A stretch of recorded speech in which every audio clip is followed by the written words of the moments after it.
This is NTD Business, and I'm Paul Graney. Reports the Biden admin will raise taxes at the next opportunity.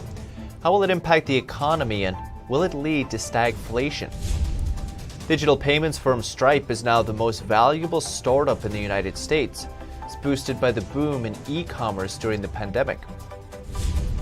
And socialist dictator Nicolas Maduro is apparently selling Venezuela's public gold for euros. Is it a sign of desperation? That and much more coming up on NTD Business.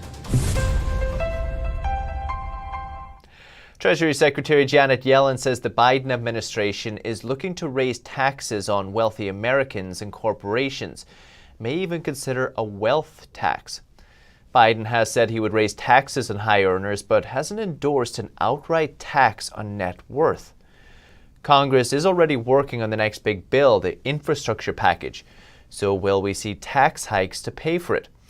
Yellen says Biden hasn't proposed a wealth tax, but he says that corporations and wealthy individuals should pay more to help the economy.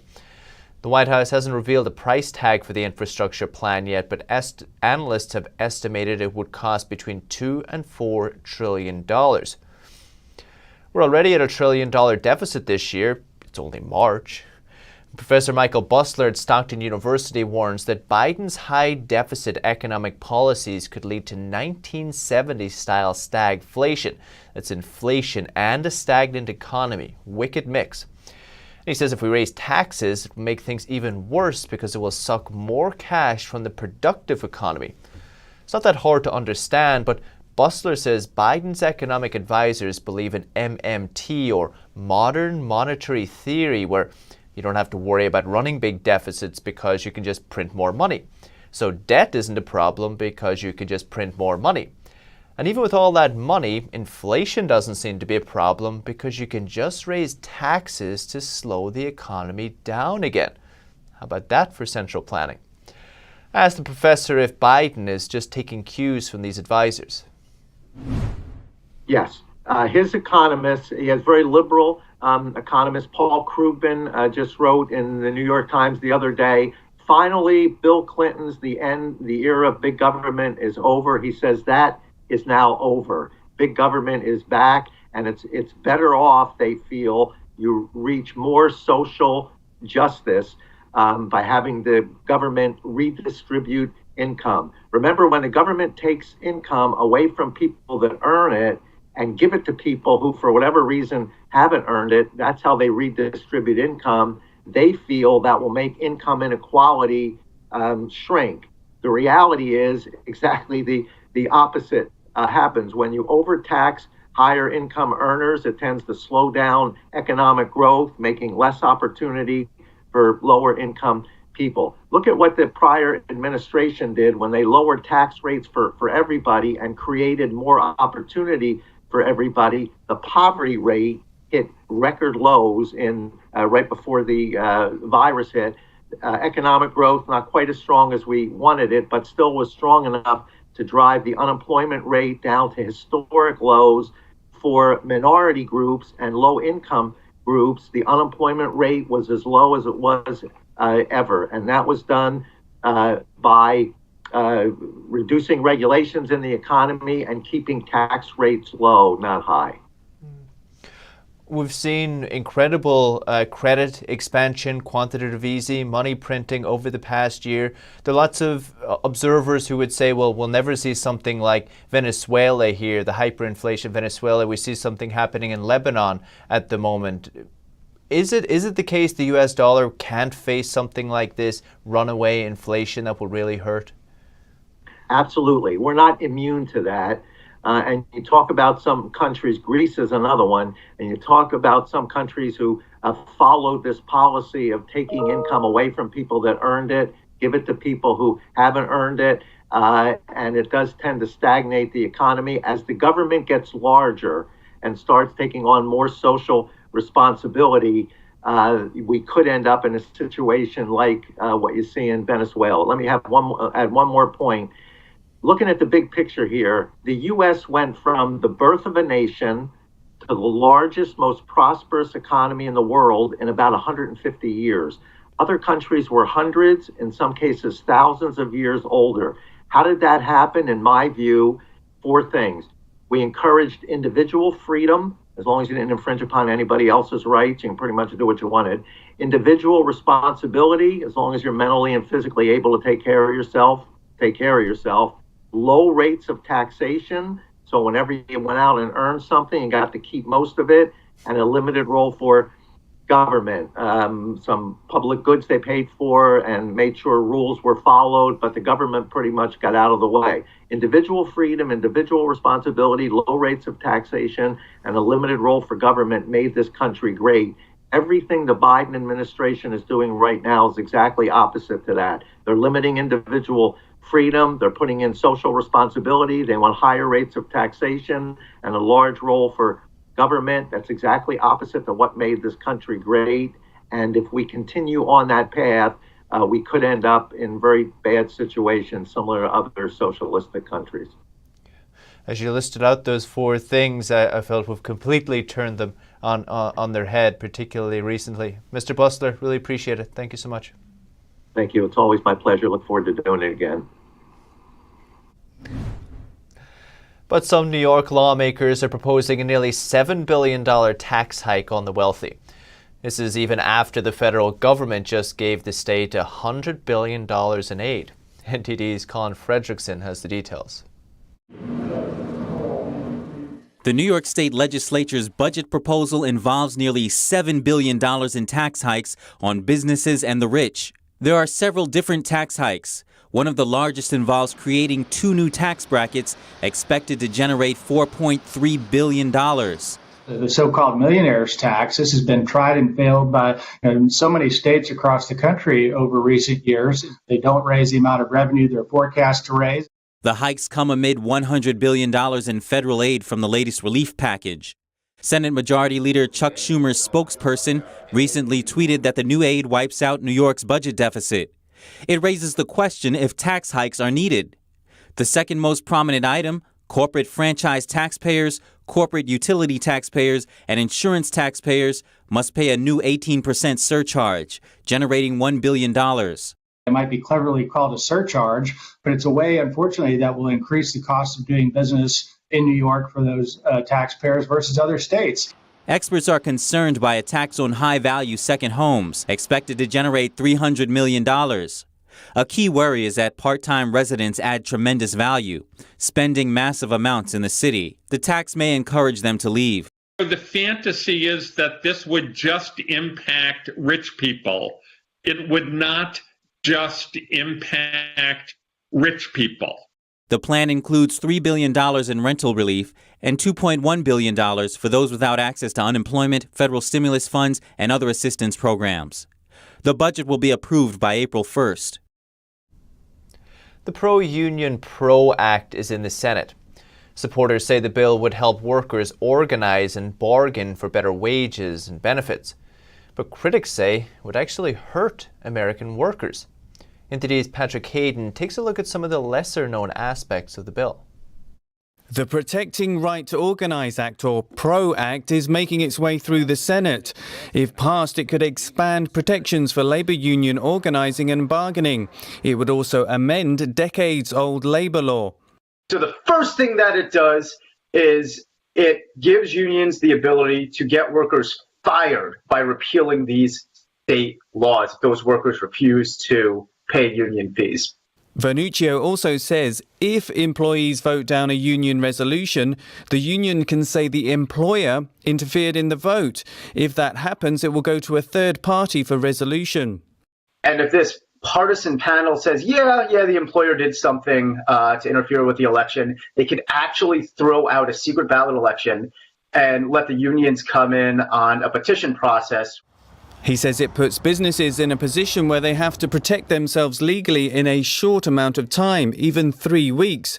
And for a small business that doesn't have in-house lawyers and HR staff, that can have a huge impact on them. A recent survey from the National Association of Manufacturers found that 97% of respondents familiar with the PRO Act said it would negatively impact operations and damage relationships with manufacturing workers. Manufacturers say the act infringes on worker privacy, and there's no way to opt out if you don't agree with what the union is doing. the employer has to give personal cell phones, personal emails, home addresses to the union, so they can contact these workers at home and on their personal and private contact information. Manufacturers also say that restrictions on workplace communication, among other things, will make it harder to build positive relations with employees. Patrick Hayden, NTD News. The bill isn't expected to pass the Senate. It would need 60 votes to pass a filibuster, but most Republicans oppose the bill. Wall Street climbed on Monday with both the Dow and S&P 500 both at new highs. The Dow rose 175 points at 0.53%, S&P 500 gained 26 points at 0.65%, even the Nasdaq added 140 points at 1.05%. American Airlines, United Airlines both up 8% today, leisure bookings on the rise. Could be a sign that the worst is over for the airline industry, they hope. The 10-year Treasury yield ticked a little lower to 1.6%, below its peak last Friday. Investors now waiting for signals Wednesday when the Fed delivers its interest rate decision after a 2-day meeting. Big decision. So big business is flying. Look at their stock prices, their earnings. Maybe not surprising after the lockdowns. A new IMF study says the top firms are becoming more dominant over their smaller competitors. And this will hurt you, the consumer, as well. It could stifle innovation, investment, even drag on growth. The IMF sees much more of things like how much revenue is concentrated among the top 4 players in a sector. The report didn't name specific firms, but singled out big tech as a case in point. Said how these big tech companies have become increasingly dominant players in their industry. One factor behind the trend is the rise of mergers and acquisitions. The IMF says authorities should be more vigilant with merger control, but others argue that mergers can help smaller companies compete with bigger ones. Looks like Stripe wants to dominate the digital payment space. Its value has soared to over $95 billion. It's now the most valuable U.S. startup, surpassing Elon Musk's SpaceX. Stripe raised $600 million in its latest financing. It's capitalizing on the e-commerce boom. Customers include Google, Uber, and Amazon, and most recently, shipping giant Maersk. Stripe says it'll use the capital to invest in its European operations as well as expand its global network. Stripe operates in 42 countries around the world. A new report by the Juan Guaido leadership in Venezuela, which the U.S. recognizes as legitimate leadership there, details how the Maduro regime, who's still fighting to stay in power, is allegedly laundering Venezuelan gold with the help of people in Russia and the United Arab Emirates. They're literally flying the stuff across the world and getting euros in exchange. Venezuela is broke after its economy collapsed under Maduro's socialist policies, and then rampant money printing destroyed its currency. Fergus Hodgson is the founder and executive editor of Latin American intelligence publication Econ Americas. He's been following this story, so I asked him, what does this tell us about the Maduro regime? I don't think it's a surprise to anyone following the Venezuelan regime that they're doing underhanded or costly maneuvers to get around sanctions. They are struggling to get international debt, so they're going to use other techniques. It doesn't really, so it's not explosive. What is, I guess, explosive is that it's come out in a more thorough or rigorous report. We always suspect these things, but it's hard to nail it down. And so the parallel government, you might say the legitimate regime that's not in power, has released this in-depth report about, I guess it's almost like a money laundering scheme. I guess it's a gold laundering scheme. It's very complicated. What it tells you, though, is that they're willing to pay a high price because to go through, they're using Russian planes to go through Mali to get the money to the United Arab Emirates, which means it's a very costly, or there's a lot of overhead in this process. So they're willing to pay a high price to get their hands on cash. And in this case, they're getting euros. So between this new report and the new administration here, the Biden administration, what do you think? Will anything come of this, or will it just be another report? Unfortunately, I fear little will come of it because already the sanctions have been in place since the Obama administration. So in 2014, that was when the first sanctions began to gather against the Venezuelan regime. And although very powerful people in the regime are sanctioned and cannot go to the United States and have, let's say, holds on international assets, they just continue on as before. So I don't see the Biden administration letting up on this, nor getting more aggressive about it. It's just this problem child or this challenging country in the Americas for which there is no easy solution. And I'm concerned that more should have been done earlier on to avert this immense crisis. You mentioned Russia, Mali. I think from your article, the UAE are involved as well. Exactly. Are there surprise players? Are you surprised by any of these names? Am I surprised? Not really. No, we've known that basically ideological enemies of the United States have been working with Venezuela for a long time, be it China, Iran, Russia. And so, no, I'm not surprised that they're involved. And it's almost like they're maybe poking fun at the United States for engaging in this activity to say that you can sanction Venezuela, but we've got a get out of jail free card or option. And they also have vested interests. So a lot of people are profiting through this very corrupt, narco dictatorship is what I call it. So there's a great deal of bad money or dirty money flowing through this regime. So many people want to keep this flow continuing. It isn't the Venezuelan people who are profiting, though, from it, right? No, exactly. So that's the key point to make, that the regime in power, the Chavista regime, which is continuing Hugo Chavez's legacy under Nicolas Maduro, they are willing to stay in power, even if it means the immense suffering of the people there. It's a bit like the Cuban regime, where back in the 1990s, they had this immense financial difficulty. They were struggling because the Soviet Union came to the end and they didn't have as much funding coming in, but they just let the people suffer. The regime let the people suffer and preferred and were willing to do that to stay in power. That's why these sanctions are a difficult or a very blunt instrument, because you can somewhat punish those in power, but they're willing to accept that punishment and even more to the people. Yeah, just incredible. Fergus, really appreciate it. Thank you so much. Thank you. Several European countries are restricting the use of the Astrazeneca vaccine. Germany says it's halting vaccinations as a precaution. Italy says it's banning its use temporarily pending an upcoming meeting. A batch of AstraZeneca vaccine was seized in Italy earlier after a man who received it apparently died. Prosecutors now waiting for the autopsy. The European Union regulator is investigating whether AstraZeneca's shot could be linked to reports of blood clots. France, Ireland, Norway, Denmark, Bulgaria, the Netherlands are all pausing the use of the vaccine. A new report says over 17,000 chain stores in the UK closed down last year. It's the largest number in more than a decade. NTD's Patrick Hayden takes a look.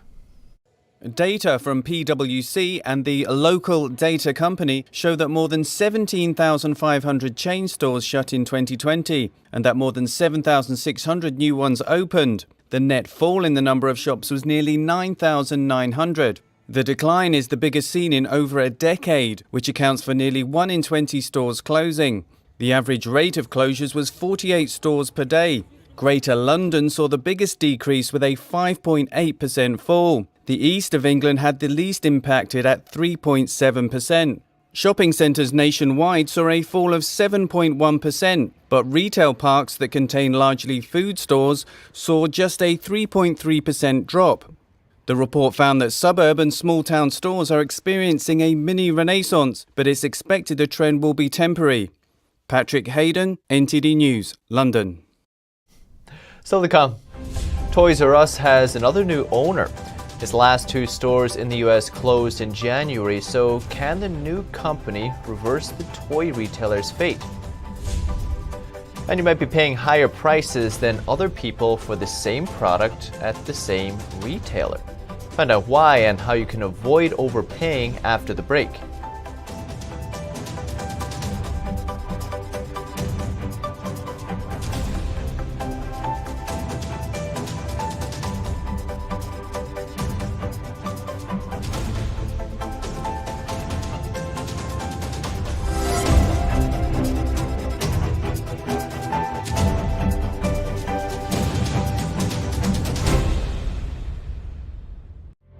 Trends may be fleeting, but values are timeless. We now bring you this new clothing brand. with classic design and luxurious comfort. It's our way of sharing hope and inspiration from the world of Shenyun. We bring you Shenyun Dancer. Wear it with honor.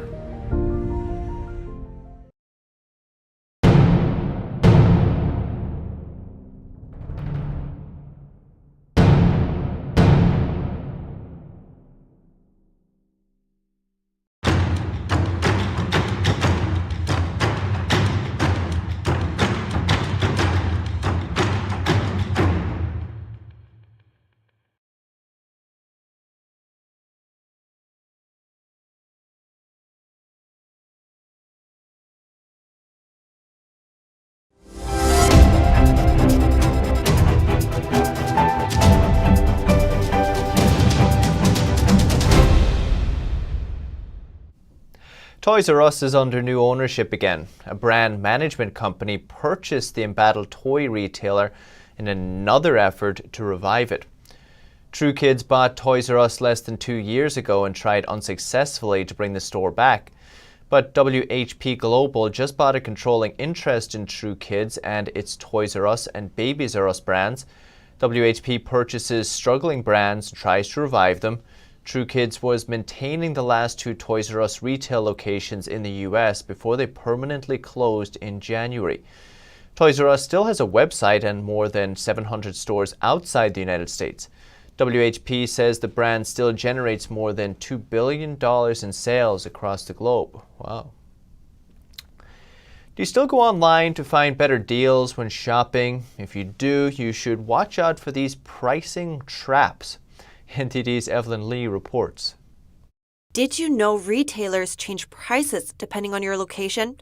For example, Target's app can tell if you're shopping inside the store or outside it, and it can change prices accordingly. If you are coming within proximity to a store and you're looking at prices online, you may notice that those prices jump. But it may also differ for people who live in higher income areas or more expensive cities. It's a practice known as dynamic pricing. It's not unique to Target, and shoppers who don't know about it could end up paying more. Warwick says prices could change multiple times during a day. Time of day, demand, location as well, like your zip code, if it's stored in your shopping account, all could affect how the retailer is going to target you with their prices. And they do it to compete against the online giants. According to Business Insider, Amazon changes prices about every 10 minutes. It collects data and can even use the words you highlight in a Kindle to analyze your shopping patterns. Pressured by this, many brick-and-mortar retailers have followed suit. I've noticed this across the board. I'm talking about Best Buy, Walmart, Target. But she says there are several ways you can avoid overpaying. You also can open up a private browser. This ensures that your cookies, so that might be past purchase data, history, and your location, aren't shared with the website that you're shopping at. And for mobile apps, she recommends turning off location sharing. Checking price histories of popular products. So sites like Amazon, they're kind of like a benchmark. A lot of retailers might base their prices on what Amazon is offering at that time. And there's a site called Camel that provides historical pricing data for many of the products. Other options are installing browser tools that compare and find the lowest prices for the product you're looking at or apply available coupon codes. You can also take advantage of price matching at many stores. That means you can request matching the in-store price tag with the cheaper price you found online. Evelyn Lee, NTD News. And air travel appears to be bouncing back, with 5.2 million people having flown since Thursday. It marks the highest number of flyers in any 4-day period in the past year. The Transportation Security Administration says it screened more than 1.3 million people on Sunday alone. Airlines now hoping this means the start of a comeback, especially after the industry received $40 billion in new stimulus money. Experts say a spring break surge in air travel was expected, but business travel is still lagging. Some of the rarest and most famous items in the world are set to sell at an auction in New York City. NTD's Don Tran gives us a sneak peek. At an upcoming auction at Sotheby's in New York City, these rare items are expected to sell for millions. One is the 1933 Double Eagle coin, which was never issued for use. They were all supposed to be destroyed after the U.S. dropped the gold standard. It's America's most famous gold coin. It's the only one. There are other examples, but they're all owned by the U.S. Mint. This is the only one that's available for private ownership. Sotheby's estimates it'll sell for between 10 and 15 million. The next item is the rarest stamp in the world, the British Guiana 1-cent magenta stamp. It was a case of the stamps that had been printed in England didn't make it over to the colony, so they decided to print their own. And this is the only one that survived. And it was found by a 12-year-old boy 20 years later looking through papers. It's also expected to fetch between $10 and $15 million. And the third item is a plate block of the inverted Jenny stamps. The 24-cent stamp issued in 1918 is the most recognized and sought-after U.S. stamp. Each one of them has some sort of mishap or mistake that makes them valuable. And of course, I think the mistake on this is obvious. It's the upside-down biplane. The three items will be on display to the public by appointment at Sotheby's in New York through March 17th. That's the latest business updates for today. You can still catch NTD Evening News at 6 p.m. Eastern. This is with Stephanie Cox. For NTD Business, it's all for today. Thank you for watching. We'll see you tomorrow.